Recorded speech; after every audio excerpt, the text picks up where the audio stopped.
Fala pessoal, tudo bem? O meu nome é Thiago Fete, eu sou aqui da Cedro Jurídico e essa é a nossa 15ª aula desse curso completo de Direito do Consumidor voltado para o exame de ordem, no qual a gente analisa desde o primeiro e vai avançar até o último artigo do CDC. Então já segue a gente lá no Instagram da Cedro Jurídico, já se inscreve aqui no canal para ter acesso a esse conteúdo e as demais aulas. Já indica também para um amigo para que ele também tenha acesso a isso e também seja auxiliado. E o tema dessa aula a gente vai tratar da cobrança de dívidas de acordo com o regramento do CDC e também vai iniciar a questão, o tema dos bancos de dados e cadastros dos consumidores. E o tema da cobrança de dívida, que é o primeiro que a gente vai analisar hoje, ele é tratado lá nos artigos 42 e 42A do Código de Defesa do Consumidor. E o artigo 42, o primeiro deles, ele traz dois conceitos que são muito importantes para a gente entender o regramento legal que o código traz. Logo no caput, a gente tem a questão da proibição da cobrança abusiva. E cobrança abusiva ela é uma expressão que ela é própria, uma expressão técnica, e significa que é aquela cobrança que exponha o consumidor ao ridículo, ao constrangimento ou ameaça. Então o que o código está querendo dizer é que mesmo que o consumidor ele esteja inadimplente, ele esteja em mora, o fornecedor, ao exercer o seu direito de cobrança, não vai poder fazer isso de modo abusivo, porque isso o código proíbe. Então não é possível, por exemplo, que um fornecedor ele estenda uma faixa na frente do seu estabelecimento ou utilize uma corrente de WhatsApp ou um hall de mal pagadores que fique no seu site na internet. Ele não vai poder utilizar desses expedientes e esse exercício de direito de cobrança, do direito de crédito do fornecedor, ele vai ter que ser exercido de maneira adequada pelas vias legais cabíveis. E no parágrafo único a gente tem o segundo conceito, que é o conceito da cobrança indevida, que também é proibida. E a cobrança indevida é aquela cobrança pela qual o consumidor é cobrado e eventualmente pode pagar por algo que ele não deu causa, por uma obrigação que não tem origem, que não tem causa definida. E o que acontece, a importância desse parágrafo único é a questão da repetição do indébito, porque esse mesmo parágrafo ele vai dizer que o consumidor ele tem direito à repetição do indébito de receber o dobro daquilo que pagou com correção monetária, juros de mora, desde que não exista um engano justificável.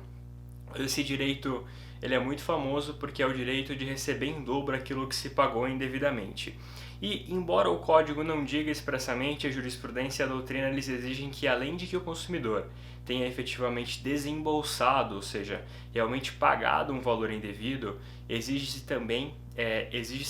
que haja má-fé por parte do fornecedor. O código, na parte final desse parágrafo único do artigo 42, diz que isso vai ser possível, o direito a ressarcimento em dobro, desde que não haja engano justificável por parte do fornecedor. A própria jurisprudência do STJ, como eu vinha dizendo, na tese 7 da edição 39 da jurisprudência em teses, diz que a devolução em dobro dos valores pagos pelo consumidor de forma indevida pressupõe, além do pagamento, a má-fé por parte do credor, do fornecedor. O requisito da má-fé ele não é previsto de forma expressa, como eu disse nesse artigo 42, parágrafo único, mas ele é exigido tradicionalmente pela jurisprudência do Supremo Tribunal Federal, na súmula 159 do próprio Supremo Tribunal Federal, para a questão do ressarcimento em dobro que é previsto lá no artigo 940 do Código Civil. Esse artigo 940 do Código Civil ele é muito parecido com o artigo 42 e a jurisprudência e a doutrina ano a ano foram exigindo também a aplicação da má-fé, que é exigida lá para o 940, também aqui para o caso do 42, parágrafo único. A crítica que a doutrina faz,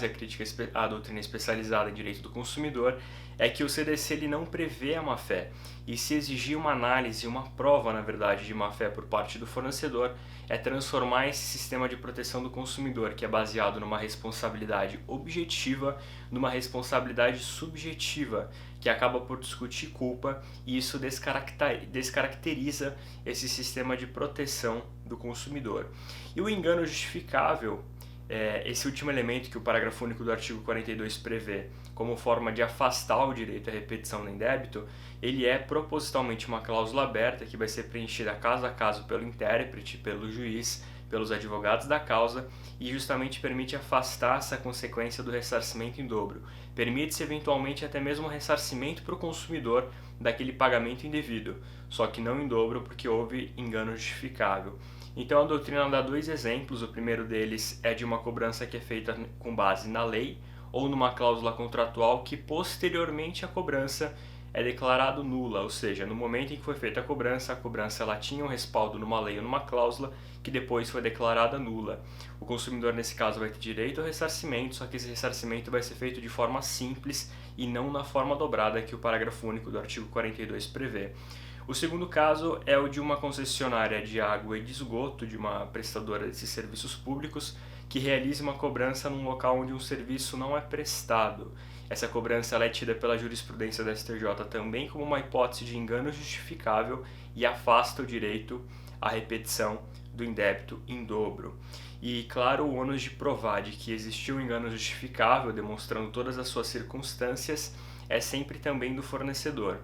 E eu comentei agora há pouco a questão do artigo 940 do Código Civil, que ele é um artigo, digamos, irmão do 42, parágrafo único do CDC, só que previsto lá para as relações de direito civil pura. E a gente tem que entender que esse 940 ele também é aplicável às relações de consumo. Esse artigo 940 ele também é uma pena privada, que ela é aplicada para aquele que demanda judicialmente, independentemente da prova do dano. E aqui a gente começa a adentrar já mesmo nos requisitos desse artigo, porque o artigo 940 ele vai dizer que aquele que demandar por dívida já paga, no todo ou em parte, sem ressalvar as quantias recebidas ou pedir mais do que for devido, fica obrigado a pagar o dobro do que tiver cobrado ou o equivalente que exigir,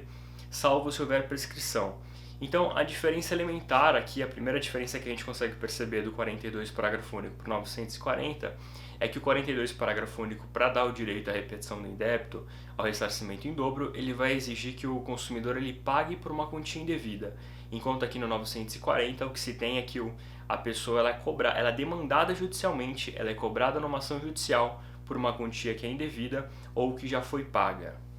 E além do fato de ter sido cobrado por uma quantia indevida, essa cobrança ela foi realizada de má fé. E é por isso que se diz que é uma pena privada, uma pena que é aplicável independentemente da prova do dano, porque é uma sanção que o ordenamento jurídico traz por esse artigo 940 para aquele que tenta receber uma quantia de maneira ilegal e de uma maneira abusiva, exercendo de uma maneira abusiva um direito de crédito. E a dúvida que se existiu durante algum tempo é se, por conta dessa previsão especial, específica que o Código de Defesa do Consumidor tem no artigo 42, parágrafo único, se seria possível também aplicar o artigo 940 do Código Civil às relações de consumo. E depois de alguma controvérsia, o STJ ele pacificou, ele tranquilizou o entendimento no sentido de que essa cobrança do 940 ela também é possível nas relações de consumo e a diferença entre o 42 parágrafo único para o 940 está justamente nos requisitos, porque como eu disse, no 940 trata-se de uma demanda judicial que cobra de maneira indevida e no 42 parágrafo único essa cobrança ela é extrajudicial, ela é fora de um processo e o consumidor paga efetivamente, enquanto no 940 não é necessário que haja esse pagamento.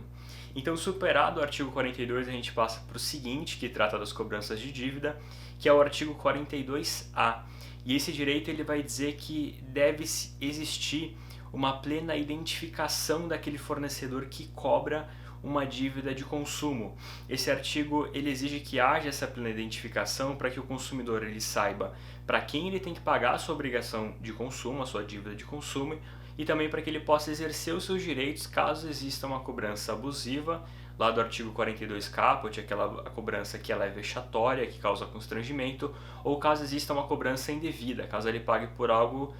pela qual não existe justa causa, uma obrigação pela qual não existe natureza, causa jurídica que sustente ela. O artigo 42A, então, ele vai exigir que essa identificação ela consista no nome do fornecedor, no seu endereço, no seu CPF ou no seu CNPJ. E superado isso, então, a gente entra na questão dos bancos de dados e cadastros dos consumidores. Esse tema é tratado lá no artigo 43 do Código e ele consiste numa das práticas mais comuns do mercado de consumo. Todo mercado de consumo vai ter de alguma forma um banco de dados ou um cadastro de consumidores, e o que o Código tenta nesse artigo 43 é traçar alguns limites, alguns critérios para que essas informações sejam exploradas, protegendo o consumidor na sua dignidade, na sua privacidade, na sua honra, ao mesmo tempo em que permite o desenvolvimento econômico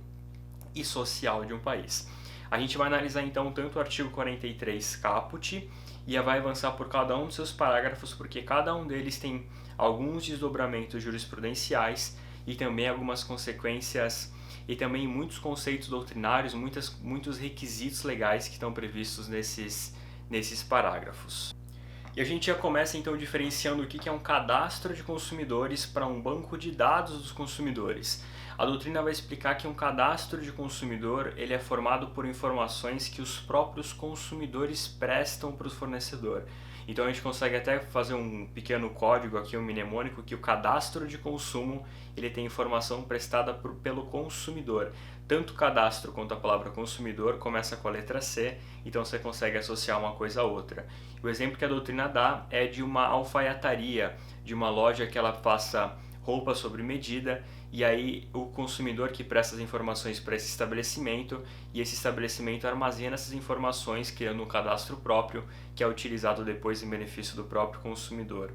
Já os bancos de dados, em regra, eles têm informações que são prestadas pelos fornecedores de serviço, e os destinatários dessas informações dos bancos de dados são o próprio mercado de consumo, são os próprios fornecedores e até outros consumidores em geral. O mercado como um todo é o destinatário desses bancos de dados. Os bancos de dados mais comuns são aqueles de proteção ao crédito, como o SCPC, o Serasa, o CCF, que a gente vai tratar um pouco mais adiante.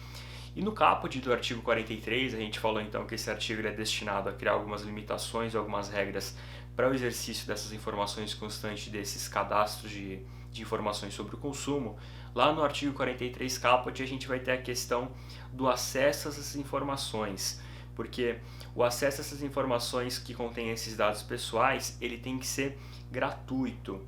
Tanto é gratuito que no parágrafo 4º desse artigo 43 essa regra é reforçada e diz que esses bancos de dados eles são serviços, e os serviços de proteção ao crédito, eles são entidades de caráter público. E se é uma entidade de caráter público, tem um reflexo lá na garantia constitucional do habeas data, porque vai permitir que o habeas data seja utilizado, e como vocês lembram, se não lembra, a gente explica. O habeas data ele é um remédio constitucional destinado para assegurar o conhecimento de informações relativos àquele que impetra, aquele que maneja, aquele que utiliza dele, ou para retificar dados caso não seja possível, caso aquele que é interessado não consiga fazer isso por um procedimento extrajudicial ou até mesmo judicial.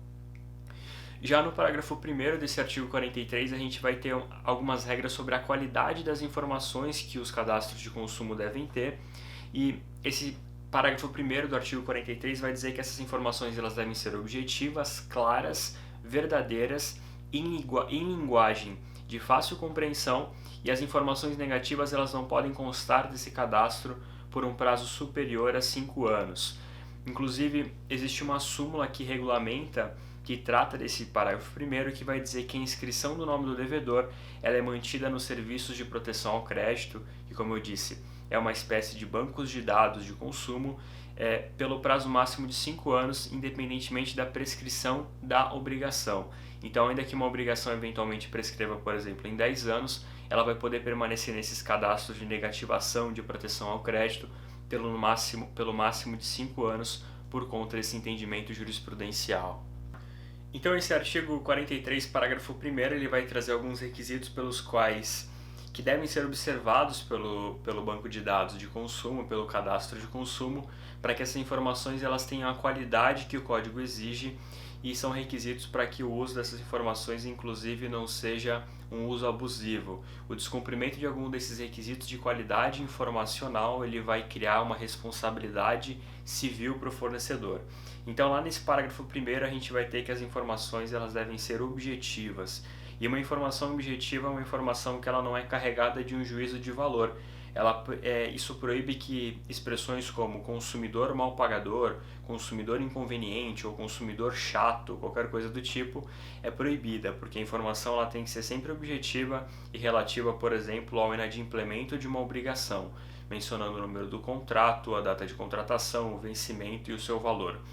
Essas informações elas também têm que ser claras. A clareza é o segundo requisito de qualidade da informação. E uma informação clara é aquela que permite o imediato entendimento do consumidor, independentemente do conhecimento de fórmulas, siglas ou termos técnicos. O consumidor médio, o homem médio, tem que ser capaz de entender o que está escrito nesse banco de dados. O terceiro requisito, que é um desdobramento dessa clareza que é exigida, é que as informações elas devem ser em linguagem de fácil compreensão, que é aquela que permite o pleno entendimento pelo consumidor daquelas informações que estão ali guardadas. E por fim, essas informações elas devem ser verdadeiras. Informação verdadeira é aquela informação exata, por óbvio que não é informação falsa, mas também é aquela informação que está sujeita à comprovação e é uma informação completa. Como eu disse, a quebra de um desses requisitos de qualidade da informação, ele cria uma responsabilidade civil para o fornecedor de produto ou de serviço. O exemplo é de uma informação que seja falsa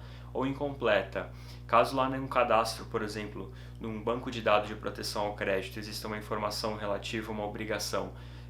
que o consumidor nunca deu causa, ou inadimplemento ao qual o consumidor nunca deu causa, ou referente a um contrato que nunca foi efetivamente contratado pelo consumidor, essa informação ela vai criar uma indenização por dano moral e eventualmente uma indenização por dano material ou outro prejuízo que o consumidor venha a ter.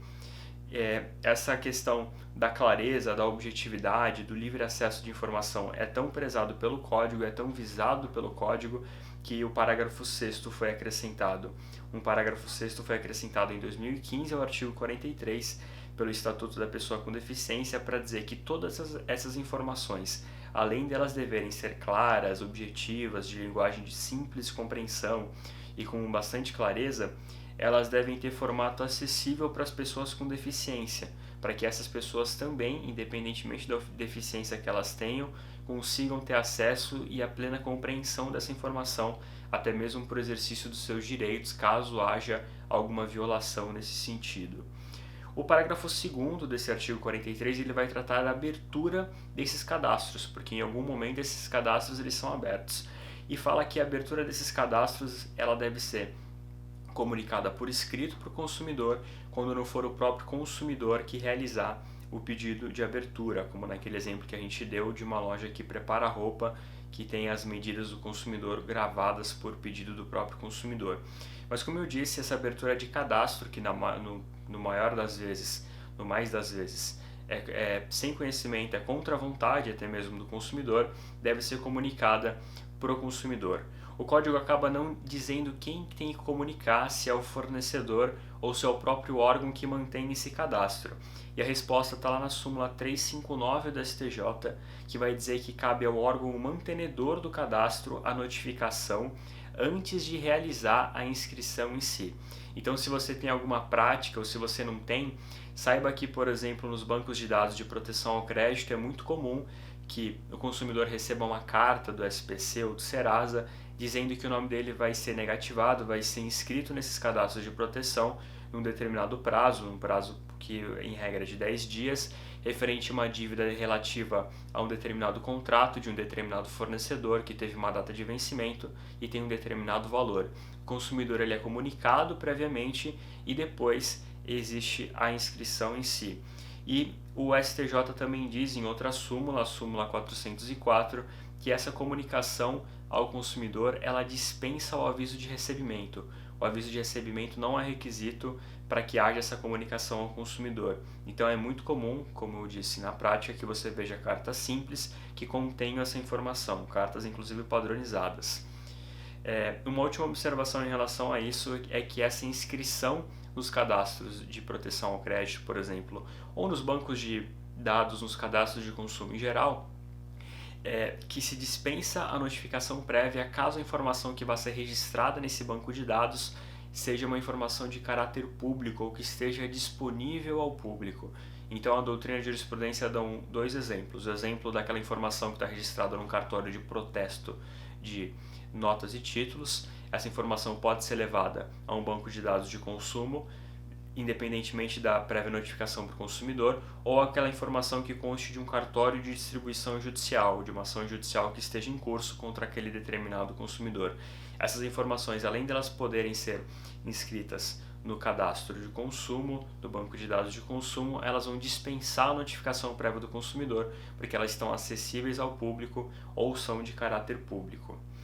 No parágrafo 3º, a gente vai ter a questão da correção das informações, porque se de um lado existe a possibilidade de que esses cadastros existam, e até mesmo pelo bom funcionamento do mercado de consumo, para que o fornecedor e outros consumidores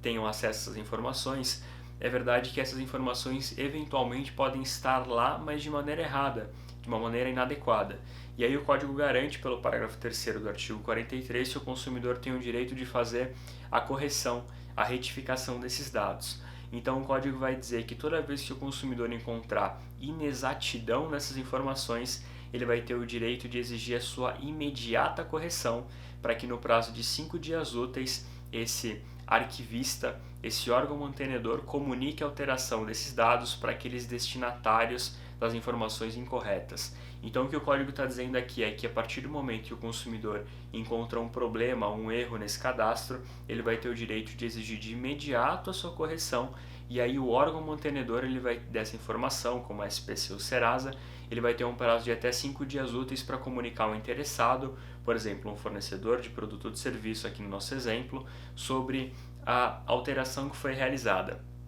E o código ele utiliza a expressão imediatamente. Só que quando o CDC fala imediatamente, não significa que esse órgão mantenedor desse cadastro de consumo vai ter que realizar de imediato, naquele exato instante, a alteração da informação que é dita pelo consumidor como sendo incorreta. É porque a doutrina e a própria jurisprudência vão reconhecer que essa expressão ela tem que ser entendida dentro de um prazo razoável de até 7 dias. Significa então que o consumidor ele comunica para o órgão mantenedor, por exemplo, para o Serasa ou para o SCPC, de que uma informação é incorreta. Esse órgão ele vai ter um prazo de até 7 dias para verificar se aquilo que o consumidor alega realmente é procedente, realmente é verdade, e a partir disso proceder à retificação daquela informação. E aí, procedendo à retificação da informação, é que dispara esse prazo de 5 dias úteis para que o fornecedor para que o órgão mantenedor que realizou a modificação comunique o fornecedor sobre a modificação que foi realizada. A expressão imediatamente, então, ela é interpretada dentro desse contexto de que existe esse prazo de 7 dias para que seja feita a retificação em si. E uma outra questão que o código não explica é que, realizado o pagamento dessa obrigação, realizado o adimplemento dessa obrigação que foi inscrita nesse banco de dados de consumo, qual que é o prazo para ser retirada essa informação e de quem é a obrigação de ser retirada essa informação. Porque,